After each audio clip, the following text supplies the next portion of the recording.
आज हम बात कर रहे हैं अंधकार के उस दौर की जब दिन छोटे और रात लंबी होने लगी थी। अंधकार के घने साए ने भारतीय इतिहास के दौर को अंधेरे में जकड़ लिया था। सुबह तो हुई थी पर लोगों की आवाज बंद हो चुकी थी। लोग अंधेरी कोठरी में बंद थे।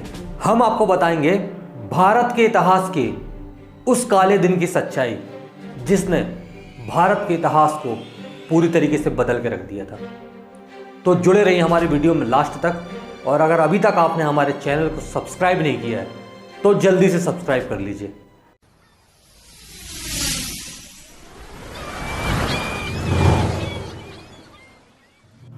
पच्चीस जून 1975 भारतीय इतिहास के इस दिन को लोकतंत्र में सबसे दुर्भाग्यपूर्ण दिन की संज्ञा दी जाती है। 48 साल पहले देश के लोगों ने रेडियो पर एक ऐलान सुना और पूरे मुल्क में खबर फैल गई कि भारत में आपातकाल की घोषणा कर दी गई है। 48 साल बाद आज के समय में भले ही लोकतंत्र की एक गरिमामयी तस्वीर सारी दुनिया में प्रशस्त हो रही है, लेकिन आज भी 25 जून का दिन डेमोक्रेसी के एक काले अध्याय के रूप में दर्ज है। 25 जून 1975 से 21 मार्च 1977 तक देश में 21 महीने का आपातकाल या इमरजेंसी लागू किया गया। तत्कालीन राष्ट्रपति फखरुद्दीन अली अहमद ने तत्कालीन प्रधानमंत्री इंदिरा गांधी के नेतृत्व वाली सरकार की सिफारिश पर भारतीय संविधान अनुच्छेद 352 के अधीन देश में आपातकाल की घोषणा की थी। 25 जून और 26 जून की मध्य रात्रि में तत्कालीन राष्ट्रपति फखरुद्दीन अली अहमद के हस्ताक्षर के साथ भारत देश में पहला इमरजेंसी लागू किया गया। अगली ही सुबह समूचे देश ने रेडियो पर इंदिरा गांधी की आवाज में यह संदेश सुना था, भाइयों और बहनों, राष्ट्रपति ने भारत देश में आपातकाल की घोषणा की है। इससे आतंकित होने का कोई कारण नहीं है। आपातकाल की घोषणा के साथ सभी नागरिकों के मौलिक अधिकार खत्म कर दिए गए थे। 25 जून की रात से ही देश में विपक्षी नेताओं की गिरफ्तारी का दौर शुरू हो गया था। जयप्रकाश नारायण, लाल कृष्ण आडवाणी, अटल बिहारी वाजपेयी, जॉर्ज फर्नांडिस जैसे बड़े नेताओं को जेल में डाल दिया गया था। जेल की स्थिति यह थी कि जेल में जगह तक नहीं बची थी। आपातकाल के बाद प्रशासन और पुलिस के द्वारा भारी उत्पीड़न की कहानी सामने आई थी।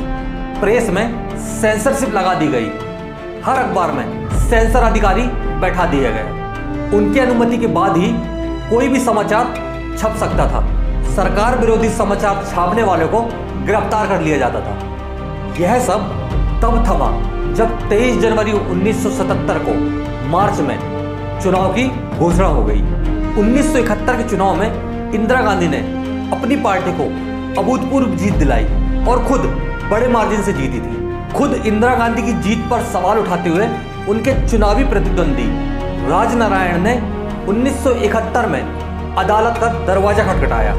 संयुक्त सोशलिस्ट पार्टी के उम्मीदवार के तौर पर इंदिरा गांधी के सामने रायबरेली लोकसभा सीट पर चुनाव लड़ने वाले राजनारायण सिंह ने अपनी याचिका में यह आरोप लगाया था कि इंदिरा गांधी ने चुनाव जीतने के लिए गलत तरीकों का इस्तेमाल किया है। मामले की सुनवाई हुई और इंदिरा गांधी के चुनाव को निरस्त कर दिया गया। इस फैसले से ही आक्रोशित होकर इंदिरा गांधी ने इमरजेंसी लगाने का फैसला लिया। इंदिरा गांधी इतनी क्रोधित हो गई थी कि अगले ही दिन उन्होंने बिना कैबिनेट की औपचारिक बैठक के आपातकाल लगाने की अनुशंसा राष्ट्रपति से कर डाली, जिस पर राष्ट्रपति फखरुद्दीन अली अहमद ने 25 जून और 26 जून की मध्य रात्रि में ही दस्तखत कर डाले।